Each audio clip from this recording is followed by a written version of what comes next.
एक बार नारद मुनि जो हैं वैकुंठ धाम में गए और उन्होंने लक्ष्मी जी को कहा कि मुझे भगवान का जो महाप्रसाद खाने के लिए दो। तो लक्ष्मी जी ने कहा कि मुझे भगवान ने मना किया किसी को महाप्रसाद देने के लिए। तो नारद मुनि ने बहुत हट की। तो लक्ष्मी जी ने कहा कि अगर तुम स्त्री बन जाओ तो मैं जो तुम्हें छुपके से जो भगवान का महाप्रसाद दे सकती हूँ। तो नारद मुनि जो स्त्री बन गई तो हर रोज़ भगवान का महाप्रसाद खाया करती थी। एक बार लक्ष्मी जी ने कहा कि इससे पहले भगवान को पता लगे, आज से तुम जो है यहाँ से चली जाओ। तो नारद मुनि जो जाते जाते जो भगवान का महाप्रसाद ले गए और सीधे जो है कैलाश पर्वत गए। तो शंकर भगवान ने जो है नारद मुनि से पूछा कि आज जो है तुम बहुत खुश दिखाई दे रहे हो।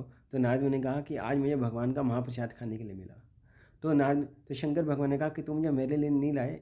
तो नारद मुनि कहते हैं कि मैं आपके लिए लेके तो आ रहा था, लेकिन वो स्वाद इतना था कि मैं सारा का सारा खा गया। लेकिन उनके नाखून में जो एक चावल का दाना बचा हुआ था, जो उन्होंने शंकर भगवान को खाने के लिए दिया। तो शंकर भगवान ने जैसे ही खाया, वो जो आनंद विभोर हो गए और तांडव नृत्य करने लगे। तो जैसी माता पार्वती आए तो उन्होंने नारद मुनि से पूछा कि उनके पति को क्या हुआ।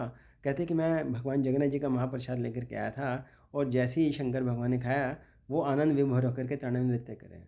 लेकिन माता पार्वती को ने सोचा कि मुझे जो है भगवान का महाप्रसाद खाने के लिए नहीं मिला। तो जिस कारण से उन्होंने श्री जगन्नाथ क्षेत्र में जाकर के घोर तपस्या की और भगवान जगन्नाथ जी से वर मांगा कि आपका जो महाप्रसाद है, ना नारद ना ही शंभु सर्वप्रथम जो उनको खाने के लिए मिले। इसलिए आज भी जब भगवान जगन्नाथ जी का जो महाप्रसाद है, सर्वप्रथम विमला देवी अर्थात माता पार्वती को भोग लगाया था।